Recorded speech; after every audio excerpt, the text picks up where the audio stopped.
Former President Donald Trump pleading not guilty to 34 felony counts of falsifying business records. The scene unfolding hours this afternoon, as right now Donald Trump is heading back to Florida.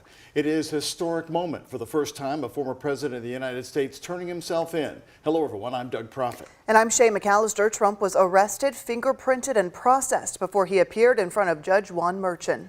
And then just this afternoon, we heard from the Manhattan District Attorney Alvin Bragg. The defendant held documents in his hand containing this key lie, that he was paying Michael Cohen for legal services performed in 2017. And he personally signed checks for payments to Michael Cohen for each of these 9 months. In total, the grand jury found there were 34 documents with this critical false statement. Today, Trump was charged with 34 felonies for falsifying business records stemming from hush money payments to 2 women and a doorman during the 2016 presidential campaign. Trump is accused of falsifying the records to claim the payments were ordinary legal expenses. The district attorney says they are felonies, not misdemeanors, because they were meant to conceal other crimes. He also answered questions about the timing, saying he brought the investigation and the charges to the grand jury once it was complete. The participant scheme was illegal. The scheme violated New York election law, which makes it a crime to conspire to promote a candidacy by unlawful means. The $130,000 wire payment exceeded the federal campaign contribution cap, and the false statements in AMI's books violated New York law. Video cameras were not allowed inside the courtroom, but the judge did allow still photographers to take pictures before the unprecedented arraignment began. Trump pleaded not guilty to all charges. Well, tonight around 8 o'clock, Donald Trump's expected to hold a rally in Florida and deliver his first remarks since the historic arraignment. ABC's Melissa Adon has the latest from West Palm Beach near Mar-a-Lago. Former President Donald Trump, now officially criminal defendant Donald Trump, following his arraignment before a New York City judge on multiple counts. Mr. Trump has insisted he hasn't done anything wrong, and his legal team and other supporters have repeatedly called this political persecution. Trump is now expected back in Florida tonight, where he will deliver his own remarks following the historic arraignment. West Palm Beach law enforcement on alert, sharing to ABC how they have heightened security plans in place in case of major protest. Meantime, supporters running to Trump's defense, speaking with ABC's Rachel Scott. It's just pure nonsense. Personally, I think it'll bolster his campaign. People want to support him because they see him as an underdog at this point. According to an ABC News Ipsos poll, 45% of Americans think Trump should have been charged with the crime in this case, while 32% don't think so, and 23% say they don't know. Trump is stepping up his rhetoric against Manhattan District Attorney Alvin Bragg on his social media platform. Cy Vance Jr., the former Manhattan District Attorney who began the criminal investigation into Trump years ago before Bragg eventually charged him, appearing on NBC's Meet the Press. If I were his lawyer, and believe me, no one is called up to ask for my advice, I would be mindful of not committing some other criminal offense like obstruction of governmental administration, which is interfering with or by threat or otherwise the operation of government. Tonight, sometime after 8, former President Trump is slated to make remarks here at his estate in Mar-a-Lago. Several Congress members who've also backed the former president are expected to be in attendance. Melissa Adon, ABC News, West Palm Beach. Well, you have many comments coming along about what you saw today. That's on the rant line at 5:45. And ahead, ABC News will be bringing you live coverage of Donald Trump's reaction from Florida. Again, that's expected around 8 o'clock tonight here on WHAS 11. And our local coverage of today's felony charges against Donald Trump continues in just 10 minutes. Former Kentucky Justice Secretary J. Michael Brown joins us live. He's now with the Chief of Staff of Simmons College of Kentucky. His opinion of what happened today straight ahead. Well, a little over a week after a shooter killed 3 children and 3 adults at a private Christian school in Nashville, Tennessee, we're hearing from Nashville police once again about the coordinated effort to stop that school shooting. The officers say they believe the school safety plan, combined with their coordinated response, helped save countless lives. The preparation that the school did that day, the training that they went through, I believe that mirrored with the response from the police department saved countless of lives.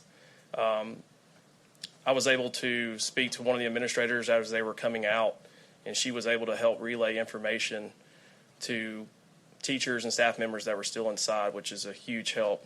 Nashville's chief of police says he attended the funeral of 5 of the 6 victims. He says he will be at a funeral tomorrow. Today, we are seeing action taken in response to the DOJ report. Simmons College of Kentucky holding a news conference to talk about ways to move forward. This afternoon, Louisville's only HBCU announced a major initiative to combat racial disparities in our city.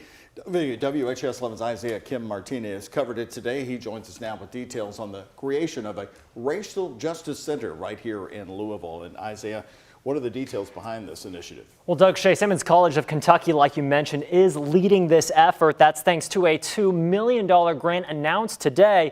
It'll be called the Jesse L. Jackson Sr. Center for Racial Justice, named after the famed civil rights and political activist. He traveled to Louisville and was sitting in attendance today at St. Stephen Baptist Church. Among prominent city leaders, folks came together for a unity service as today marks 55 years since Dr. Martin Luther King Jr. was assassinated. Of course, Reverend Jackson worked under MLK's leadership during the civil rights movement. The funding for this new center also comes nearly a month since the DOJ revealed its findings. Simmons College President Dr. Kevin Cosby says the report demands they take action, and this is step one. To respond to the disparities that are foundational to the police misconduct in our city and in our nation. And Cosby went on to say police are just one symptom of systemic racism. Simmons College looks to achieve 3 main goals with this new center. First, educate people on systemic racism. Second, create an avenue for the community to advocate for change. And finally, establish a system where Black Louisvillians can better work to improve public policy. Now, no timeline yet or given yet on the construction for this center, but we are told more donations for it are welcomed. Shay. Okay, Isaiah, thank you very much. Coming up tonight at 6, we're going to be hearing from former State Representative Charles Booker, who shares the conversations he had with Reverend Jackson sitting together in the church today. Rap star and Louisville native Jack Harlow will be questioned by attorneys as part of a deposition to be held later this summer in connection to the deadly nightclub shooting from Derby Eve 2021.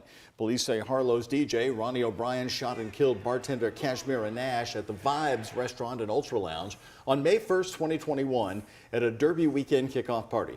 Harlow was in attendance at the club when it happened. The club, which has now closed, was located across from Waterfront Park on River Road. The deposition is scheduled for late August. It will be videotaped. Attorneys say it could be used as evidence and testimony in court. New tonight, a setback for the popular Bernheim Forest. A judge has ruled LG&E has the right to build a natural gas pipeline through a section of Bernheim, expanding service into Bullitt County. LG&E and Bernheim gave their final arguments to a Bullitt County judge in January. LG&E claimed thousands of customers in Bullitt County are at risk of losing service unless they build a natural gas pipeline through part of Bernheim's property. Bernheim leaders fought to hold on to that land, saying an agreement made with the state in 2018 protects the forest from development. WHAS11's Alexis Jones has the story.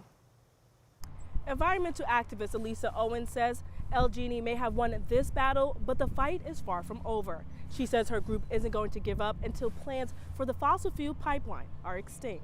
We need to be making fossil fuels obsolete, not building new infrastructure. Elisa Owens is the director of Kentucky Interfaith Power and Light. The group has rallied against the pipeline since plans for it were announced. Though LG&E now has the legal right to use Bernheim's land, Owens says it's still morally wrong. The utility has not taken into account what their activity on the land will do to these species that we need to really work hard to preserve and to allow to continue to live in our area. She argues construction for the pipeline will cause serious damage to animals and plants. Its fossil fuel can also have a negative impact on our climate. It is time to make fossil fuel infrastructure, new fossil fuel infrastructure, obsolete. We don't need any more. And I would invite LG&E's leadership to come into the 21st century with us and work with us to get done what we need to get done. Meanwhile, LG&E says, quote, "We are pleased with the outcome of the proceeding and look forward to continuing this much needed project, which was approved by the KPSC in 2017. This project will enhance reliability for current customers in the area and expand capacity to support the energy needs of the quickly growing region." However, Owens says the electric company still needs several environmental permits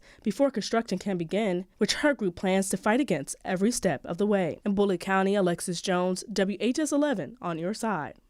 May 1st is the deadline for Bernheim to file an appeal with the Kentucky Court of Appeals. We have reached out to Bernheim Forest and we are still waiting to hear back.